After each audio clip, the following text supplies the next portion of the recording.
สบายดีค่อยสืบเบียมื้อนี้จะมาสอนเกี่ยวกับการนำใช้ verb to be ในภาษาอังกฤษซึ่ง verb to be is am are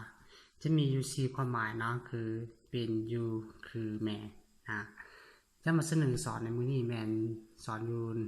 การนำใช้ is am are ใน3ประโยคหลักๆคือประโยคธรรมดา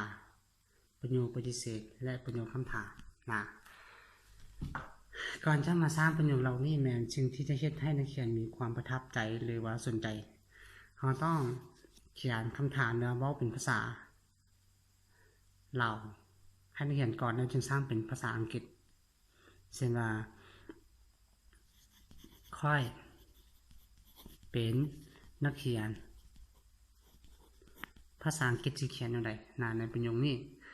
ฉะนั้นเราจึงมาแนะนำให้นักเขียนรู้ว่าคำตัวตั้งที่นิยมใช้ที่สุดแมนมีจำพวกใดเด้คือมีจำพวก she he แล้วก็ it แล้วก็ชื่อของคุณJohn แล้วก็ I you แล้วก็ we they John and Davidชื่อนี้เราจะใช้ชื่อผู้อื่นก็ได้วันนี้เราได้คำตัวตั้งที่นิยมใช้มาแล้วคือจำพวกนี้และคำกรรมะแล้วเสียวตัวใดคือคำกรรมะแมนที่เราได้เสนออยู่ขั้นถึงแล้วว่าคำกรรมะที่เราจะสร้างประโยชน์ในมื้อนี้จะมี is am are แล้วก็ is am are นี่จะไปกับตัวใดมาเบิ่ง is am แล้วก็are is man she แล้วไปกับ is แล้วก็ he ไปกับ is it ไปกับ is แล้วก็ John ไปกับ is ชื่อของคนโดยเฉพาะใน I ไปได้กับ am ตัวเดียวตัวอื่นไปบ่ได้กับ I เฉพาะแต่ I ไปกับ am เท่านั้นyou ไปกับ are แล้วก็ we ไปกับ are they ไปกับ are แล้วก็2คนขึ้นไปคือ John and David ไปกับ are เดี๋ยวนี้เราได้แล้วคำตัวตั้งในคำประกอบคำกรรมะมาแล้ว3ตัวคือและคำที่ต่อไปคือคำประกอบวันนี้she is จะแปลว่าเราผู้หญิงแมน he is ก็คือการเราแมนเราผู้ชายแมนเราผู้หญิง it is มันแมน John is มัน John แมนหรือว่าเป็น I am ก็ค่อยเป็นหรือว่าค่อยแมน you are ก็แปลว่าเจ้าแมนหรือว่าเจ้าเป็น we are ก็แปลว่าพวกเขาแมนหรือว่าเป็น they are ก็พวกเขาแมนหรือว่าเป็น John and David พวกเขาแมนหรือว่าเป็นนี่เรียนก็สามารถมาสร้างประโยคได้ยังไงว่าค่อยแมนค่อยเป็นนักเขียน I ไปกับ am แปลว่าค่อยเป็นนักเขียนนักเรียนก็รู้แล้วคำว่านักเขียนง่ายๆstudent เป็นคำศัพท์ที่ง่ายเบื้องต้นเรียนภาษาอังกฤษต้องง่ายสำหรับประโยคธรรมดาวันนี้ไปต่อข้อที่2คือประโยคปฏิเสธประโยคปฏิเสธใน is am are มันจะเป็นอย่างไรในภาษาลาวก็คือการประโยคปฏิเสธจะมีคำว่าบ่เทียบเท่ากับภาษาอังกฤษคำว่า not ในนี้ก็เอา not นี้ไปใส่ไปไว้ข้างหลังของ is am are และก็กลายเป็นประโยคปฏิเสธกลายเป็นประโยคปฏิเสธเช่นวิธีจะให้นักเขียนสนใจก็ต้องเขียนหรือว่าเว้าเป็นภาษาลาวก่อนว่าค่อยบ่เป็นนักเรียน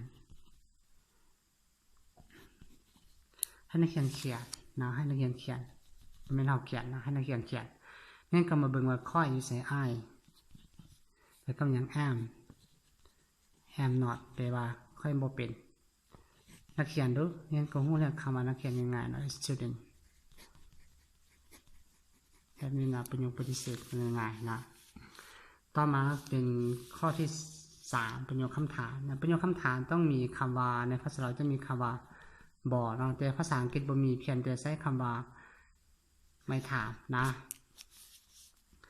สร้างประโยคคำถามใน verb to be จะมีเพียงแต่เอา verb to be นั้น is am are ไปไว้ทางหน้าของตัวประถามแล้วจะกลายเป็นประโยคคำถามเช่นว่า is แล้วก็ am แล้วก็ ไปอยู่ทางหน้าก็เป็นประโยคคำถามแล้วตัวต่อไปก็คือเขียนคำตัวตั้งใส่คือ she he it แล้วก็ John แล้ว I you we they John and David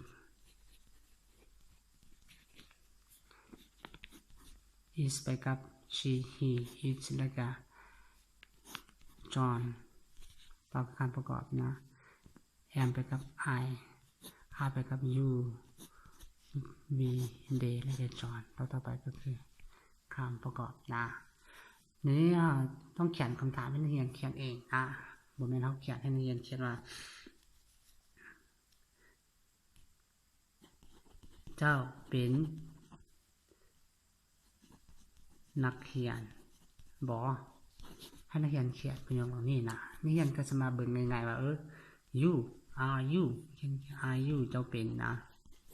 ตัวต่อไปคือคำประกอบนักเขียนนะนักเรียนก็ฮู้แล้วคำว่านักเขียนstudent นะแล้วก็ไม่ถามก็เป็นประโยคคำถามง่ายๆนะนักเรียนก็สามารถสร้างได้แบบนี้แล้วก็สามารถนำไปเฮ็ดกิจกรรมอยู่ในบทเรียนสำหรับการใช้ verb to be is am are มันจะอยู่ชั้นม.1 นะการสอนเกี่ยวกับการใช้ verb to be is am are ในประโยคธรรมดาประโยคปฏิเสธแล้วก็ประโยคคำถามมาฮอดนี้หมดเพียงเท่านี้เข้าใจทำผู้ชมนะ